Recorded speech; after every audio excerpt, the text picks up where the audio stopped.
Hey, what's up guys, it's Mike with Alpha Reptile, back with another video today. Today we're at Dawn and Lucas's house, Jungle Jewel Exotics, and today we're going to be going through what it's like to take care of all these tanks you see behind us.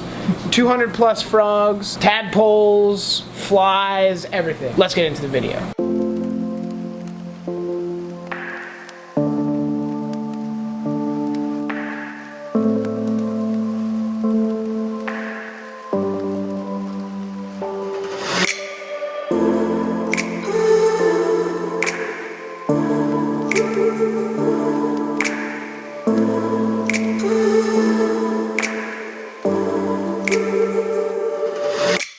Passion all started with a trip to Costa Rica. Dawn, you went in 2008, I think it was? Somewhere around there, yeah. I actually wanted to keep some plants and orchids and stuff like that, and I knew they were very difficult to keep outside of a normal terrarium or something like that because we live in Alberta and it's really dry here. So I started researching keeping plants in terrariums and how to build a planted vivarium type thing, and discovered that you can keep these amazingly beautiful little tiny frogs that are gorgeous and are actually easy to keep in a living vivarium with all these wonderful plants. So I started to look into it and got my first art frogs, and it kind of grew from there. Starts off with just a single tank, and next thing you know you've got 13 and now a whole house full of tanks dedicated to just dart frogs and geckos. How long ago was that? Well, you got your first frogs 2008, 2009. We started to really expand on it in 2012, 13, right? We got a big tank, 40-inch wide tank, and built that, and the only space we could keep it in the small house was actually in the kitchen. Then we moved into this place, and we just exploded from there. 200 some odd tank. On average, we're spending what, 3-4 hours a day down here? Probably. Right? I mean, the most common thing that we do is feeding.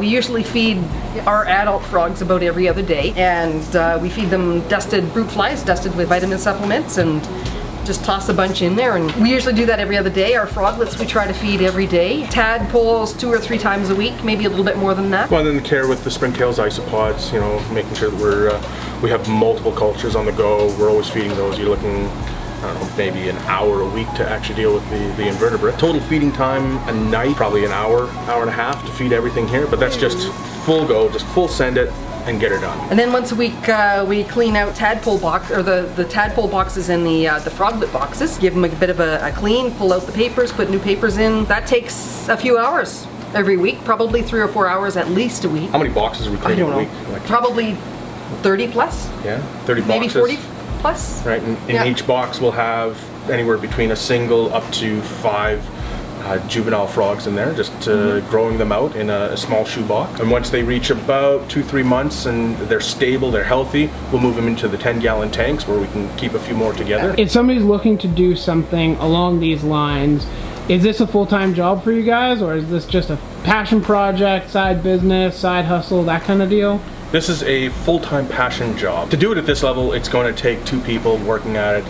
You're easily putting in 8 to 12 hours a day, every single day, 365, to make sure that all the animals are healthy and everything's taken care of. We both work full-time, but we do have employee that comes in and helps us out for sure. Yeah. Still got to work our big boy jobs. Yeah. So that's just it, you guys. This isn't a full-time project for them. It is, but they do work a real job and they do have everything. So for those of you guys that are looking to get into reptiles, amphibians, a breeder business, something like that, this is a good model to look after. They are working their butt off at their daytime job, and then they come back here and this is their nighttime job. Those of you guys that are looking to get started, you can hop all in and try and make it full-time, but it's always advised to kind of start slowly, build it as a side hustle, and then move towards more full-time as time progresses. I mean, if I was looking to make this a job where I was just selling the frogs, trying to make my bread, I don't think I could do it, right? It's so much more than just the frogs. We're also doing all the substrates, the fruit flies for them, the food. One thing I noticed when we got into the hobby, we just couldn't find any of the materials we needed to build out the tanks. You know, I'd have to source out little bits and pieces on Amazon or at a hydroponic store or at Walmart and try to build out a tank the way I wanted. We just created our own thing, and you know, if I have to order something to build it myself, I'd order it in bulk so that I can supply other people with it as well. Because it's really hard to find all the terrarium building supplies in Canada. Somebody stole it. Well, that's why we do it. Listening to the sounds of the jungle inside our home. Yeah.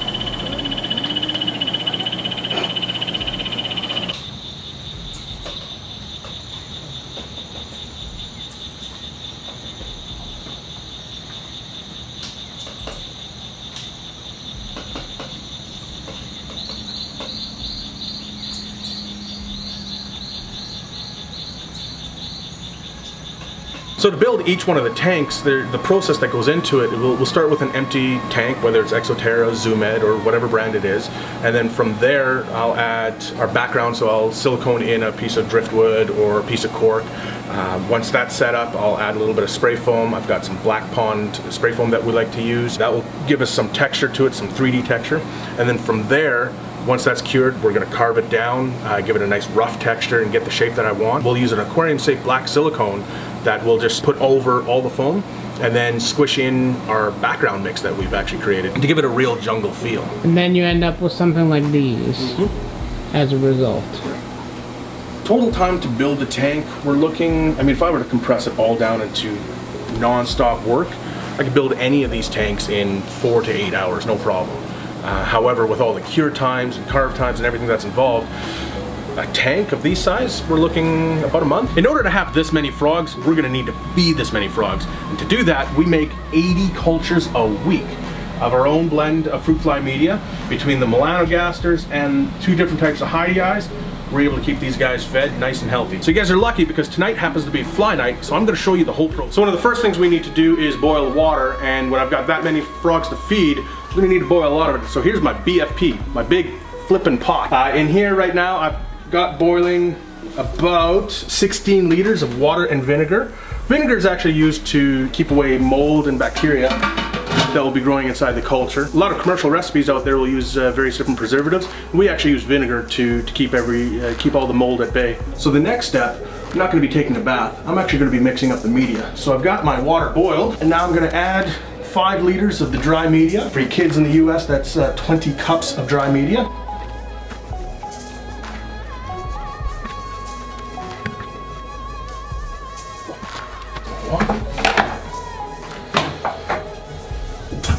Now, if you're making your own media at home, you'd be using a fork or maybe a spoon to stir it around in a cup.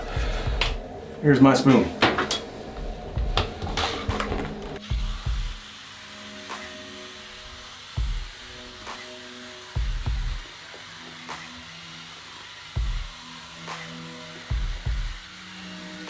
You know when it's going to be dry or too wet.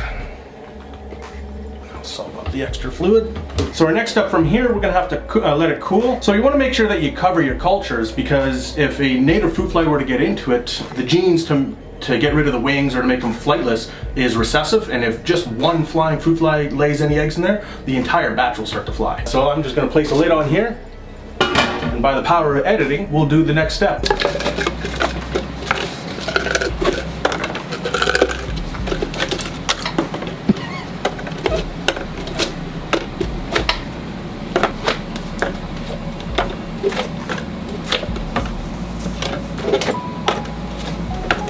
So what we're doing now that the media is cooled off, I'm going to portion it out into each of the cups. I'm going to be using these ice cream scoops. I've got about 9 ounces here.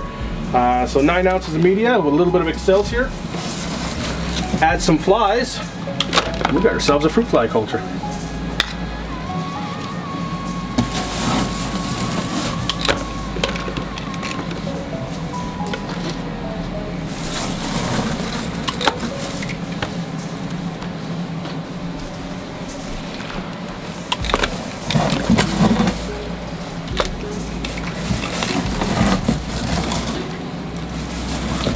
This is so efficient, it's awesome. Well, it's 2 people, right? We've been practicing for a while. Oh, I'm sure you have. I have to get in your way here. Just trade cups. Please. Oops, it's hard to do.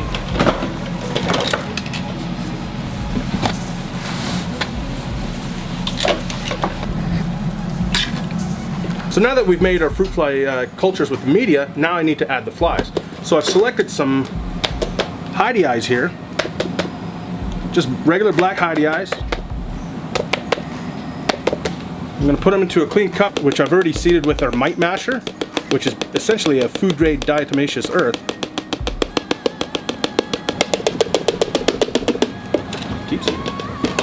So now that they're all coated in the mite masher, That's just going to prevent any grain mites from spreading from culture to culture. We don't have any, and that's because we use this. But it's good preventative maintenance. The next step, I'm going to add anywhere between 50 to 100 fruit flies to the culture and then cap it. There we go. So that's about 100 fruit flies added. Put the cap on it, and then it's done.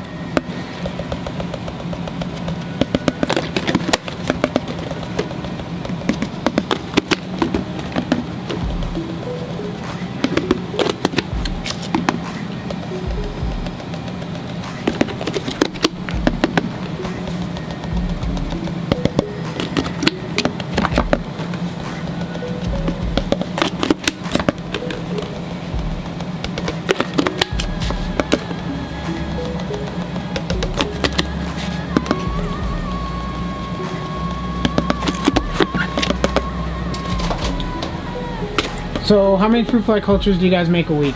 So with this batch that we just made, I'm going to make about 72 cultures.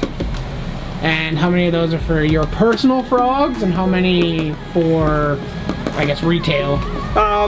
Every week we have about 16 just for our friends that come by that need us to make fruit fly cultures for them. And the rest is all going to be for our frog. Alright guys, and that ends the video. I hope you guys enjoyed what goes into taking care of a giant collection like this. It's certainly not easy, I imagine. A lot of work that goes into it. If you like this video, make sure you like, subscribe, and hit that notification button and subscribe to the channel. Perfect, and check these guys out. You guys got Instagram, Facebook, YouTube, the internet, you know, Twitter, yeah. Websites, Check Twitter. us out at Jungle Jewel Exotics and at junglejewelexotics.com. Catch you guys in the next video. Thanks for watching, and we'll see you later.